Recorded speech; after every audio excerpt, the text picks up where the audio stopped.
하나님으로부터 은혜를 입는다라고 하는 것은 보통 일이 아니죠. 특별한 일일 수밖에 없는 거죠. 하나님의 은혜를 입은 자는 그 은혜 받은 모습이 나타나게 되어 있습니다. 어떻게 은혜를 받지 못한 자와 은혜 받은 자가 같겠습니까? 사는 모습이나 또 하는 행동이나 어떻게 보면 그 관심과 살아가고자 하는 그 중심이 달라지게 되어져 있는 것이죠. 하나님의 은혜, 특별히 예수 그리스도를 통하여서 우리가 받은 은혜를 생각하면은 다르지 않을 수가 없는 것입니다. 그래서 은혜를 받은 자와 받지 못한 자의 모습이 같다라고 하는 것을 우리가 생각할 수 없는데, 우리가 어떤 모습으로 다른가라고 하는 것을 생각해 볼 수가 있겠죠. 우리 자는 누가복음 17장 말씀에 보면은 그런 극명한 차이를 보여주고 있습니다. 시작은 같은 사람들입니다. 어쩌면 출발점은 똑같은 어떤 출발점에선 10사람이 등장하고 있습니다.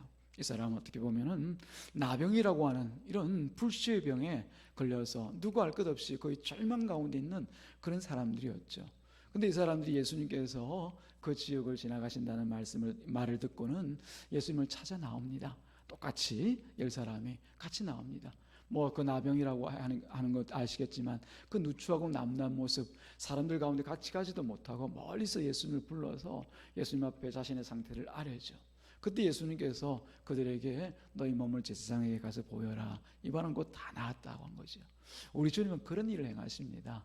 말씀으로 모든 것을 창조하시고 말씀으로 모든 것을 이루시는 분이 바로 우리 주님이십니다.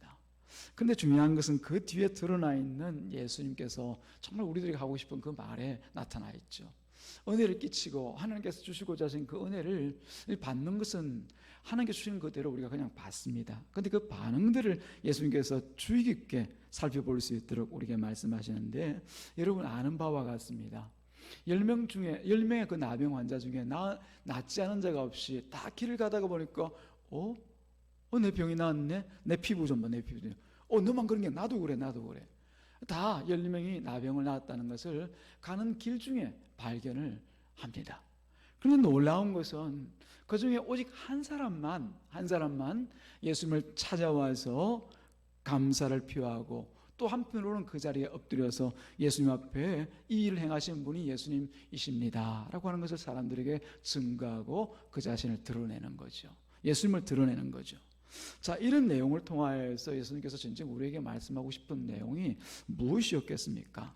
아홉도 똑같이 자신의 몸이 깨끗해졌다라고 하는 것을 예수님께서 증거하십니다. 그들도 다 깨끗해졌을 것인데 왜 다른 사람은 오지 않고 이방인인 너만 나에게 와서 이 병 고침을 받은 것을 이렇게 고백하고 내 앞에 엎드리느냐라고 하는 거예요. 그 차이가 어떤 차이일까요? 아홉은 그 몸이 깨끗해진 것, 즉 받은 그 은혜만 그냥 우리 세상 속된 말로 똑 따먹어버린 사람이죠. 나 고침 받았네. 그걸로 끝입니다. 그걸로만 기뻐하는 사람들이었고, 예수님께 돌아왔던 그 한 사람은 어떤 사람입니까? 자신의 몸이 나은 그것보다 더 중요한 것이 있었기 때문에 다시 돌아온 것이었죠. 뭐가 중요했습니까? 그 일을 행하신 예수님이 더 소중하고 중요했기 때문에 그 예수님 앞에 나와서 그 일로 기뻐하고 감사하고 예수님께서 이 일을 내게 행하셨습니다. 그 예수님을 증거하고 있는 거죠. 이것이 바로 은혜 받은 자와 받지 못한 자의 차이입니다. 세상 사는 모든 사람들에게 사실 하나님의 은혜가 없이 살아갈 수가 있을까요? 사도 바울이 로마서에서 말하고 있는 것처럼 이 공중에 떠있는 공기나 빛이나 모든 일반 은총이라고 얘기하지요. 이 일반 은총을 통하여서 하나님 주신 것을 누리지 않고 살아가는 사람 누가 있겠습니까? 잠깐만 한번 생각해 보십시오. 만약에 우리 지구가 저 태양과의 거리가 1cm만이라도 좀 앞으로 당겼다라고 하면 다 타 죽는 거죠. 그죠? 1cm라도 조금 뒤로 물렀다면 다 그냥 그 빙하기 시대보다 더 엄청난 빙하기를 통하여서 우리는 한 사람도 생명을 유지하고 살 사람이 없습니다. 모든 문명이라는 문명이 다 끝나고 사람이라고 하는 것은 그냥 그 자리에서 다 끝나버리죠. 그런데 그 자리에 딱 두셔가지고 1년을 자전과 공전으로 12달을 주기로 계속 돌아가게 만드시고, 또 날마다 한 곳만 뜨거워지면 어떻게 되겠습니까? 매일 적도같이 그냥 뜨겁게만 있으면 사람이 살 수 있겠습니까? 고루고루 굴려야죠. 자전을 통해서 1년에 365점 몇몇 어떻게 해가지고 4년마다 한 번씩 들어오는 윤년을 포함해서 우리가 그렇게 지구가 자전을 하면서 골고루 그 지구의 땅덩어리를 덮이면서 살아갈 수 있도록 만드는 거죠. 이런 이 하나님의 은혜를 볼 때 우리는 정말 하나님 은혜 아니고는 살 수 없는, 그 은혜만으로만 살 수밖에 없는 그런 존재라는 것을 알 수가 있습니다. 그런데도 불구하고 세상 사람들은 이 은혜에 대해서 깨달아 알지 못합니다. 그래서 하나님은 자기 사람을 불러서 자기 백성들을 통하여서 내가 너희들을 살게 하는 하나님이다, 유일한 신이다, 유일한 창조주다, 유일한 긍휼과 자비를 베푸는 그 하나님이다라는 것을 알기를 원하시는 거예요. 알 뿐만 아니라 세상에 나가서 그것을 증거하라고 말씀을 하시는 것이죠. 그래서 우리 신자는요, 신앙생활 잘하다가 그냥 마지막 날에 천국 가는, 구원받는 그런 사람으로 하는 것에서 부르신 것이 아니라 아까 말씀드린 것처럼 세상 사람들이 다 모르는 그 하나님을 나아가서 우리 하나님 이런 분이야 라고 해서 증거하라고 사실은 우리를 불러주신 것이에요. 이스라엘 백성 한번 보십시오. 우리가 오전 시간에도 이 이스라엘 백성 우리가 같이 살펴보았는데, 가나안 땅에 들어가 사는 그 이유와 목적이 뭡니까? 죄악이 관영한 그 가나안 땅에 가서 그 가나안 땅 사람들이 주인처럼 여기고 있던 그 온갖 우상들, 혹은 세상의 그 잡다한 것들, 그게 참 주인이 아니고 그게 진짜가 아니고 이 땅에 살아가게 하시는 모든 것들은 하나님께 있다, 주권은 하나님께 있다, 하나님께 그 은혜가 있다라고 하는 것을 증거하라고 그 땅에 보내신 거거든요. 그런데 이스라엘 백성이 그 뜻을 따라서 살지 못하잖아요. 자기를 위해서, 자기 이름과 자기 명예를 위해서 살다 결국은 하나님께서 그것을 또 그 땅에서 제해버리시죠. 예수님 앞에 찾아왔던 그 한 사람과 예수님께 은혜를 입었지만 그러나 예수님께 돌아오지 않고 그 입은 은혜로만 세상에 나가서 자기 중심으로 다시 돌아가는 그 9사람의 대비, 그것을 볼 때 우리가 영적 귀한 포인트들이 적을 수가 없습니다. 10사람 중에 한 사람이었어요. 그 우리가 기계적으로 90%, 10% 이렇게 따지는 것은 옳지 않지만 그만큼 하나님의 은혜를 우리 가운데 부어주어도 진짜 그 은혜를 알고 돌아올 자들은 그리 많지 않다 라고 하는 것을 주님께서 이런 비유들을 통하여서 보여주고 있는 것이죠. 은혜를 받고 그 은혜를 아는 자는 은혜를 베푸시는 분을 바라보게 되어 있습니다. 그러나 진정 그 은혜를 입었지만 은혜가 은혜인지 모르는 사람은 늘 자기 중심으로 자신을 보면서 살아가는 거잖아요. 아마 그랬을 것 같아요. 열매에 가다가 그 나병이 다 나은 것을 보고 서로 막 놀랍니다. 놀라고 나서 뭐라고 하겠습니까? 어떤 사람은 툭 튀어나와가지고 봐봐, 내가 예수님한테 한번 가보자 그랬잖아, 내가 가자는데 잘 갔지? 자기 자랑하는 거죠. 봐봐, 내가 가면서 점심 샀잖아, 내가 가져온 것을 늘 먹었잖아, 그거 없었으면 너 어떻게 피곤해서 어떻게 갔겠어? 지쳐서 어떻게 갔어? 내 떡 없었으면, 내가 너희들에게 먹인 그 떡 없었으면 못 갔을 거야. 어때? 내가 잘했지? 그죠? 그런 얘기 했을 거야.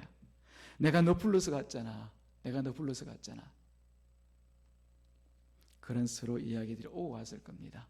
자기만 부러운 거죠. 그런 한 사람, 이방인이라고 지칭되어지는, 사실은 어떻게 보면은 이 구원의 자리에서 그 당시 유대인들에게는 멀다고 여겨졌던 그 한 사람은 예수님께 입은 그 은혜를 가지고 예수님 앞에 나오는 거예요.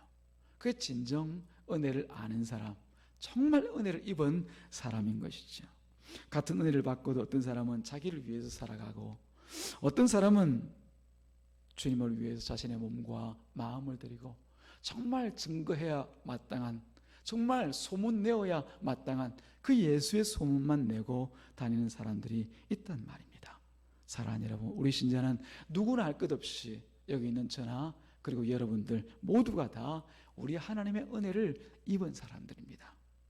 은혜를 받았다라고 하면은 아까 다시 그 누가복음 17장 말씀을 비견해서 보자면은 그 은혜 베푸신 분을 날마다 바라보면서 살아가야 될 줄로 믿습니다. 예. 그 앞에서 엎드려서 살아가도 우리 시간 결코 아까운 것 없습니다. 저거 못하고 사는데, 이거 예수님 앞에 엎드리지 않고 예수님 말씀 따라 안 살아가면 저것도 할 수 있고 이것도 할 수 있는데, 그거 다 허사예요. 주님과 동행하여 살아가는 그 시간만 우리 하나님은 카운트 하신다니까요. 사랑하는 여러분, 우리가 교회를 통해서 받는 직분들도 있습니다. 누구는 이런 직분을 저런 직분을 우리에게 주신 그 달란트와 우리에게 주신 그 은혜를 따라서 교회 공동체 안에서 이것저것을 감당하러 주시는 그 은혜들이 있죠. 그 일을 감당하면서 우리는 살아가는 거예요. 무엇을 따라서? 하나님 주신 그 은혜를 따라서 살아가는 거예요. 그렇게 살아가는 사람이 참으로 아름답고 귀하고 하나님께서 칭찬하실 만한 그런 삶인 거예요. 사랑하는 여러분, 신자는 오직 예수 그리스도께서 흘려주신 그 피로 인하여서 그 일로 이루어 놓으신 놀라운 그 은혜를 그저 공짜로 입고 살아가는 사람들입니다. 마치 10명의 나병 환자가 그저 주님께서 지나가신다는 얘기를 듣고, 그 사람도 예수님 찾아간 것 아니에요. 주님께서 그 자리를 지나가니까 그 소문 듣고 그냥 나온 거예요. 예수님께서 그 자리에 안 가셨으면 어떡할 뻔했어요. 은혜죠. 은혜죠. 하나님께서 베푸신 그 은총과 은혜를 주님으로부터 입은 우리가 살아가는 이 모습은 은혜를 입은 자로 살아가야만 되는 것이에요. 그것을 아는 자가 진정한 신자입니다. 그 은혜를 증거하면서 살아가는 신자의 삶을 하나님은 종종 빛으로 산다, 빛으로 산다, 이런 표현을 통하여서 우리에게 도전을 주세요. 이 빛이라고는 말은 사실은 우리가 제가 굳이 설명을 하지 않아도 빛이 하는 역할, 어둠을 몰아내고 어둠 속에서 진정 사물을 밝히 보게 만들고 뭐가 진짜인지 가짜인지 빛이 들어오면 또 보고 알 수 있잖아요. 그것이. 물론 보아도 모르는 게 있고 눈으로 보아도 진짜인지 가짜인지 속는 일들도 있지만, 그러나 빛이 하는 그 역할들을 우리가 너무나 잘 알고 있습니다. 그래서 이 세상에는 이 빛이 필요합니다. 필요합니다. 왜냐하면 성경에서는 이 세상을 두고 표현하는 그 많은 말들 가운데서 특별히 어둠이라고 말씀하고 있기 때문에 그런 것이죠. 이 세상을 향하여서 하나님은 어둠이다, 더 정확하게 흑암이다, 흑암이다, 이런 표현을 쓰십니다. 어디에요? 이사야서 9장 2절 말씀에 보면은 이렇게 기록되어 있습니다. 제가 있는 그대로 읽어드릴게요. 흑암에 행하던 백성이, 흑암, 이 땅을 흑암이라고 표현하고 있습니다. 그리고 그 뒤에 보니까 흑암에 행하던 백성이 큰 빛을 보고, 그렇게 얘기를 하고 있거든요. 큰 빛이 누구인지는 여러분들이 잘 아십니다. 바로 우리 가운데 빛 대신 예수 그리스도를 얘기합니다. 그리고 그 뒤에 뭐라고 표현하고 있냐면, 흑암에 행하던 백성이 큰 빛을 보고, 똑같은 이 꼴입니다. 같은 표현으로 이렇게 표현하고 있어요. 사망의 그늘진 땅에 거주하던 자에게 빛이 비치도다. 이 흑암이라고 하는 것은 결국 뭐라는 것입니까? 사망의 그늘진 땅이라고 하는 거죠. 사망, 죽음입니다. 소망이 없는 걸 얘기하죠. 그 사망이 그늘진 그 땅에 거주하던 자에게 이 빛이 비치도다. 이사야가 성령 충만하여서 하나님의 말씀을 받아서 이스라엘 백성 가운데 말씀을 전할 때 이 어두운 땅 가운데 오실 그 메시아를 증거하는 거예요. 그분이 어떻게 오신다고요? 빛으로 오신다. 빛으로, 큰 빛으로 오신다. 큰 빛으로 오신다. 그리고 사람들이 그 흑암 가운데 사망에 묶여있던, 사망의 그늘진 땅 가운데 살던 사람들이 그 빛을 향하여 오게 될 것이다. 그렇게 말씀을 하고 있는 거죠. 성경은 이 세상을 다른 말로 표현하지 않습니다. 흑암, 사망의 그늘진 땅, 이런 식으로 표현하고 있는 거죠. 다시 말씀드리면 생명이 없는 땅으로, 생명이 없는 곳으로 이 세상을 말합니다. 그 땅에 사는 사람들도 어떤 사람들입니까? 사망에 매여서, 죄악에 매여서, 그래서 아무 소망 없이 살아가는 그 사람들의 삶이 바로 이 세상 사람들의 삶인 것이죠. 그 땅에서 사는 사람들은 이 생명 없는 것들을 위해서 또 제각각 살아갑니다. 열심히들 살아가죠. 그죠? 세상 사람 중에 열심히 안 살아가는 사람이 있을까요? 물론 우리가 볼 때는 지금도 그렇지 않습니까? 부모 세대와 자식 세대를 보면 부모들은 언제나 자식들에게 불만이 많아요. 저는 조금만 더 열심히 하면 될 텐데, 진짜 조금만 더 하면 될 텐데. 신앙생활 하는 것도 그렇잖아요. 야, 우리 때는 안 저랬어. 조금만 더 열심히 하면 될 텐데. 그런 마음이 있어요. 그래도요, 자녀들도 자식들도 다 제각각 자기 앞의 삶을 위하여서 열심히 살아갑니다. 우리는 우리 부모에게 안 그랬나요? 우리라고 하니까 뭐 세대들이 좀 차이가 있으니까 여러분들 어떻게 느끼실지 모르겠지만 저도 제 아버지 밑에서는 참 철없는 아들이었습니다. 몇 번이나 불려가서 무릎 꿇고 앉아가지고 이런저런 얘기 몇 시나고 듣기도 했던 사람이 접니다. 뭐 대단한 척 하지만 저도 아버지 앞에는 철없는 아들이고 정말 시대 분간하지 못하고 이 일 저 일 그렇게 분별하지 못하던 그런 어린 자녀에 지나지 않았어요. 지금도 마찬가지죠. 주님 앞에 설 때마다 또 제 신앙의 선배들 앞에 설 때마다 얼마나 어리고 연약하고 부족한 것이 많겠어요. 그런 저입니다. 그럼에도 불구하고 그 나름대로는 열심히 살았다고 생각하거든요.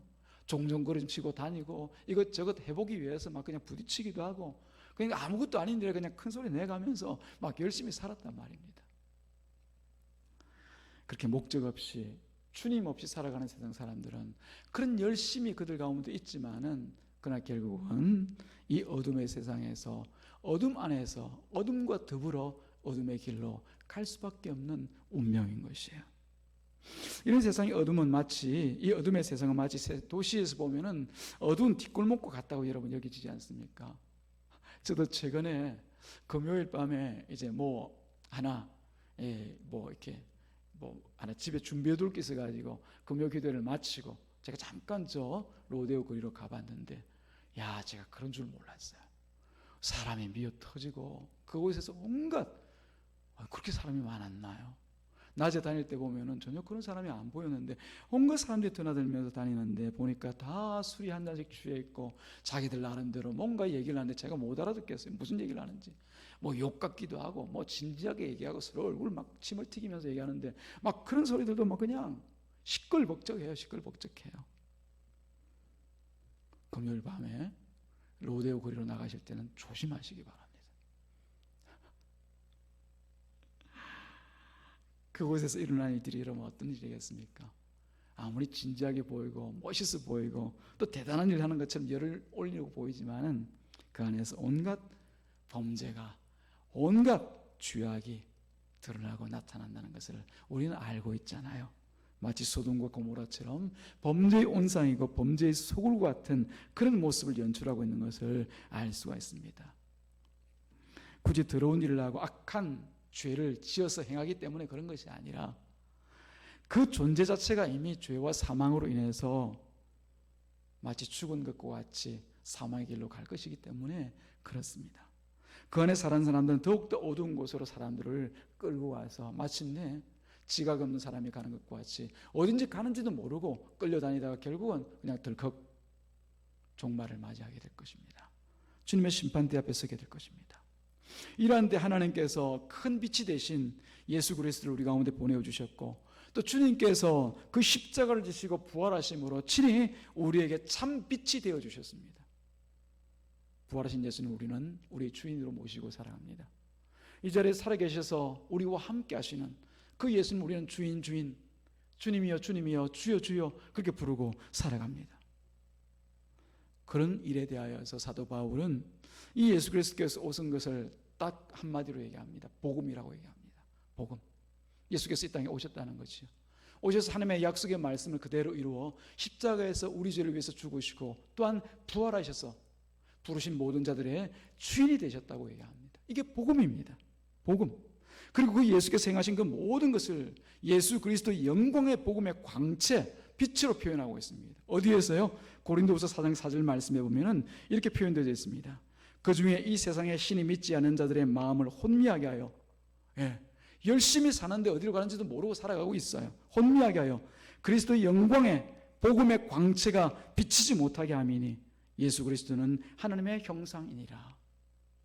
예수 그리스도께 주신 그 복음을 따라서 그 빛을 받지 못하도록 세상의 어둠이 이끌고 가고 있다는 겁니다. 예수님 자신도 이 세상의 빛이 되실 뿐만 아니라 이제 예수님을 주인으로 모시고 살아가는 저와 여러분들도 이제 이 세상 가운데서 빛으로 살아가게 되었다고 얘기하고 있습니다. 죄와 사망의 근세 가운데 있는 자들에게 생명과 소망을 주는 이 유일한 빛은 오직 예수 그리스도와 예수 그리스도의 복음인 줄로 믿으시기를 주님의 이름으로 축복합니다. 진정한 생명, 진정한 빛, 그것은 바로 예수 그리스도의 복음입니다. 주님께서 주님을 믿고 따르는 제자들에게도 주님은 기탄 없이 너희 세상의 빛이다 그렇게 얘기합니다. 뭐 제한을 두고 그 옆에 뭐 어떤 다른 어떤 뭐 앞에 조건을 두어서 이래야만 너희들이 빛이 될 거야, 저래야만 빛이 될 거야, 이렇게 못하면 빛이 아니야라고 아니라 단적으로 자기 제자들에게 너희는 세상의 빛이다 그렇게 얘기합니다. 어디에서요? 마태복음 5장 14절 15절에서요. 제가 있는 그대로 읽어드리겠습니다. 너희는 세상의 빛이라. 자기 제자들을 향해서 너희는 세상의 빛이다.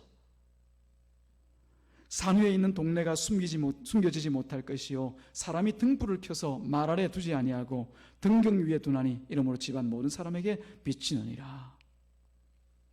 우리가 예수를 믿는 것은 아까 말씀드린 것처럼 그냥 예수 잘 믿고 그냥 세상에 숨겨져 있다가 마지막 때 얘들아 그러면 굴 속에서 막 기어나오는 뭐 개미들과 같이 자 우리 구원받자 그러고 구원받는 것이 아니라 주님께서는 이 어두운 세상에서 주님께서 하신 그 큰 빛의 일과 같이 자기가 부르신 자들을 보내어 이 어두운 세상에서 빛으로 살아내기를 또 살아줄 것을 우리에게 당부하시고 이 명령의 말씀을 주신 것이에요. 너희는 세상의 빛이다, 빛이라는 것이에요. 우리가 잘 알다시피 세상에는 두 가지의 빛이 있지 않습니까? 태양으로부터는 그 광, 태양광, 그리고 우리가 이 조명으로 만들어 놓은 그 빛, 그 질과 그 모양과 크기 혹은 모든 것들이 다 다르다 할지라도 빛이 하는 역할은 같습니다. 예수님께서 큰 빛과 같이 우리에게 빛의 모양을 주셨으면 그 빛을 따라서 우리가 예수님을 따라 예수님께서 말씀하신 그 말씀을 따라 또 예수님께서 원하시는 그 뜻과 그 일을 우리가 소망하고 날마다 갈급한 심령으로 살아가다 보면 자연적으로 닮아가게 되어져 있어요. 그렇죠. 우리를 사랑하고 좋아하는 사람이 있으면 그 말, 그 행동 하나하나를 유심하게 봅니다. 무슨 말을 하지? 어떻게 하지? 그 말할 때는 저도 그런 사람 봤는데요. 제가 무슨 말을 하면 그 말을 잘 듣고 있다가 또 어떤 때 보면 제가 했던 말들을 또 따라합니다. 왜 그런지 보니까 뭐 그 개인적으로 저를 좋아한다기보다도 제가 하는 또 가르치는 그 성경 말씀을 잘 기억했다가 그것이 옳은 줄 알고 그렇게 또 따라서 말하는 것이죠. 그런 거예요. 제가 제 말하겠습니까?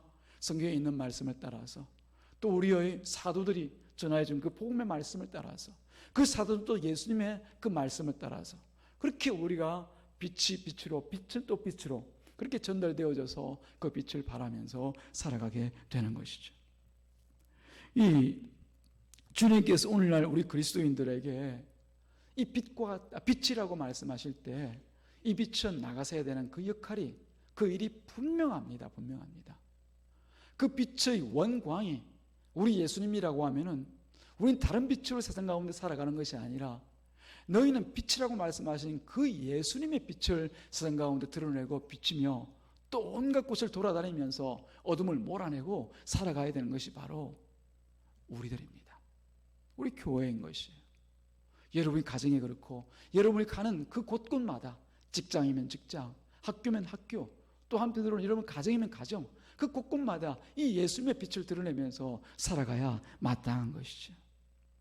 이 빛은 결코 마루 밑에, 말 밑에 집어넣어서 숨겨둘 그런 목적이 아니라 모든 사람이 볼 수 있는 그 위치에 두어서 모두에게 환하게 비추는 것이 바로 이 빛의 역할입니다.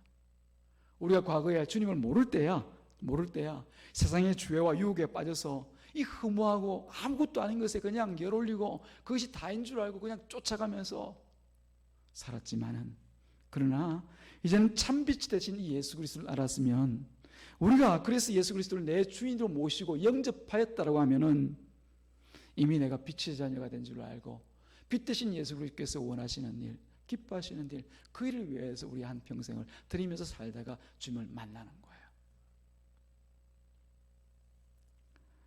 빛의 자녀들처럼 행해서 세상에 주님의 빛을 발하는 그런 삶을 사시는 우리 교회 되기를 주님의 이름으로 축복합니다. 그 일에 대하여서 은혜를 받았던 사도들이 성경을 통하여서 고백하는 말들이 참으로 많이 있습니다. 특별히 에베소서 5장 8절 말씀 보니까 너희는 전에 어둠이더니 우리 정체를 잘 알고 있죠. 사도 바울도 그랬거든요. 전에 우리가 어둠이었더니 세상 사람들과 똑같이 어둠 가운데서 사망의 길로 가는 자들이었더니 이제는 주 안에서 빛이라. 주 안에서 이제 빛 되었다는 겁니다. 그러므로 우리는 빛의 자녀들처럼 행하라. 예. 빛의 자녀들처럼 행하면서 살라고 하는 거예요. 우리가 억지로 갈고 닦아서가 아니라 우리가 사랑하고 닮고 싶고 우리가 따르고 싶은 그 예수님이 우리 안에 와 계시기 때문에 자연적으로 우리가 살아가는 그 삶이 빛의 자녀로 살아가게 되는 거예요. 같은 내용으로 빌립보서 2장 15절 말씀에도 보니까 이렇게 말씀하고 있습니다. 이는 너희가 흠이 없고 순전하여 어그러지고 거스르는 세대 가운데서 하나님의 흠없는 자녀로 세상에서 그들 가운데 빛들로 나타내며, 다른 게 아니라 빛으로 드러난다고 말씀하고 있어요. 빛으로. 누구의 빛? 이사야서 9장에서 기록되어졌던 것 같이 큰 빛, 우리 예수 그리스도의 빛들로 우리가 나타나게 되어진다는 거예요. 다시 한번 마태복음 5장 16절 말씀에 주님께서 하신 말씀을 기억하길 바랍니다. 이같이 너희 빛이, 누구를 통하여서 주신 그 빛이 예수 그리스도를 통하여서 주신 그 빛이 사람 앞에 비치게 하여 그들로 너희 착한 행실을 보고 하늘에 계신 너희 아버지께 영광을 돌리게 하라. 물론 이 착한 행실을 우리의 세상에서 사는 그 선한 행위, 좋은 행위, 그걸로 여러분 생각하셔도 좋습니다. 그러나 분명한 것은 여기서 말하고 있는 착한 행실은 하나님을 믿는, 또 예수 그리스도를 내 구주로 삼아 믿는 그 믿음 안에서 자연적으로 뿜어져 나오는 그 행위를 얘기하고 있습니다. 사랑하는 여러분, 예수를 믿으면서 우리가 따로 습관 훈련 혹은 뭐 행동 훈련, 뭐 착한 훈련, 뭘 해보자 저걸 해보자, 그게 사실은 뭐 훈련해서 나쁠 건 없지만은 그게 어울리지 않는 것은 이미 우리 안에 성령님, 예수를 증거하시는 성령님이 와 계시고 그 성령을 통해서 내 안에 예수님께서 살아 계신다라고 하면은 우리 살아가는 그 삶, 동작 하나나 말하는 한마디나 또 우리가 또 말하고 생각하는 그 관심거리 하나가 결국 예수 그리스도의 것 외에는 없습니다. 이전의 죄와 욕심 가운데서 어그러지고 거스른 세상에서 우리가 어둠과 같이 살았던 그때 일들을 결코 즐거워하고 좋아할 수가 없는 것이. 그래서 우리는 주님께서 말씀하신 것처럼 우리가 나가면 자연적으로 그 빛이 그냥 뿜어져 나오게 되어져 있어요. 뿜어져 나오게 되어 있어요. 예수 그리스도를 믿는 믿음 안에서 점점 예수를 닮아가는 그런 우리를 발견하게 될 것입니다. 사랑하는 여러분, 우리가 지금까지 주님 앞에 살아왔던 그 시간들이 결코 헛되지 아니하여서 지금도 이 자리는 빛으로 주어진 그 모든 자리에서 살아가고 계신 여러분들이 계시기에 우리 하나님께서 영광을 받으신 줄로 믿습니다. 빛으로 살아간 너희들을 위해서 하나님께서 영광을 받으실 것이라고 말씀하셨으니까요. 이럴 때 더욱더 우리가 도전을 하자면은 이 마지막 세대, 이제 시간이 급합니다. 여러분, 세계 도처에 일어나고 있는 그 수많은 기상이변과 뭐 몇십 년 내에 처음 일어난 일이다, 이런 얘기를 그냥 흘려 들으실지 모르겠지만 저는 그게 굉장히 실감 있게 따라와요. 아, 그런 일들이 일어나고 있구나. 그걸로 인해서 앞으로 다가올 일이 뭐겠구나. 하나님께서 말씀하지 아니하시고 행한 일은 없으니까 그 일들에 대해서 이미 다 우리 주님께서 말씀하셨으니까 이제 곧 우리 앞에 있을 일들은 이 일 한 가지겠구나. 주님 오실 그 한 가지 일 외에는 없겠구나. 여러분들은 안 그러세요? 아마 여러분들도 그러실 줄로 믿습니다. 우리가 아무리 발부둥 치면서 주님 이곳이 좋사오니 여기서 천년만년 살게 해주옵소서, 우리가 사는 동안에는 그 마지막 날 오지 않도록 도와주십시오. 왜 그렇게 생각하니? 왜 그렇게 말하니? 저는 여기가 좋거든요. 여기 있는 것이 더 좋거든요. 주님 곁에 가는 게 왠지 싫어요. 이겁니까? 주님께서 정하신 그때 한시도 어김없이 한 날도 차질 없이 종말의 날이 오게 될 것입니다. 사랑하는 여러분, 이 세대를 통하여서 일어나는 수많은 소식들을 통하여서 얼마나 빠릅니까? 그 소식들이. 만약에 터키에서 무슨 일이 일어나고 저 우크라이나에서 무슨 일이 일어나고 또 저 미국에서 무슨 일이 일어나면 옛날 같으면 그거 한번 소식 듣는데 몇 년 걸렸겠습니까? 혹은 아무도 모르고 지나갈 수도 있습니다. 이제는 하나님께서 인터넷이라고 하는 것을 하나님께서 발전시켜 주셔가지고 이제는 동시입니다. 동시. 사건이 일어난 즉시 우리가 알잖아요. 아, 그 소식을 들을 때마다 종말이 가까웠구나, 마지막 날이 가까웠구나, 심판의 날이 가까웠구나, 이 날을 생각할 때마다 우리가 더욱더 예수 그리스도의 빛된 삶을 포기할 수 없고 늦출 수 없고 또 미룰 수가 없고 날마다 때마다 그렇게 살아가야 될 수밖에 없다는 것을 알 수 있는 것이죠. 사랑하는 여러분, 우리는 예수님께서 주시는 그 빛을 담고 품고 안고 살아가게 되면은 우리 자신보다 예수 그리스도를 위하여 살아갈 수밖에 없습니다. 주께서 또 맡겨주신 그 지체들을 위해서 살아가는 그 삶이 내가 즐거울 수밖에 없습니다. 왜냐하면 그것을 통해서 하나님께서 우리 주님께서 영광을 받으시니까 그런 거죠. 이런 우리가 세상에 나타날 때는 정말 세상 사람들이 야, 저 사람 뭔가 달라, 저 교회는 뭔가 달라 그러는 거죠. 소위 코람데오입니다. 하나님의 그 면전에서 하나님 앞에서 하나님의 그 얼굴 앞에서 우리가 살아가는 그 모습으로 살아갈 때 그런 말들이 세상들로부터 들려질 수밖에 없는 거죠. 사랑하는 여러분, 우리에게 주어진 귀한 사명은, 살아가야 될 그 일들은 여러 가지가 아니라 주님의 말씀을 붙들고 말씀이 내 안에 들어와 계심으로 인해서 주님의 말을 하고 주님의 뜻을 따라 순종하며 살아가는 그 일밖에 없는 줄로 믿습니다. 그럴 때 우리가 세상에 드러날 때 빛된 모습으로 드러나고 그 빛을 비추는 우리가 되어져서 세상 가운데 나타나는 거예요. 그런 빛으로 살아가는 저와 여러분 되기를 주님의 이름으로 축복합니다. 기도하겠습니다. 하나님 아버지, 감사합니다. 오늘도 주님께서 우리를 불러 이 오후 시간에도 주의 사랑하는 종들에게 하나님께 주신 이 당부의 말씀, 권면의 말씀, 또 도전의 말씀을 주셨사오니 우리의 삶이 그저 우리를 위한 삶이 아니라 주님의 빛을 드러내는 삶인 것을 깨달아 알고 날마다 이 빛을 우리가 사는, 우리를 보내신 모든 곳에 바라고 드러내며 살아갈 수 있도록 도와주시옵소서. 감사하신 예수님의 이름으로 기도드리옵나이다. 아멘.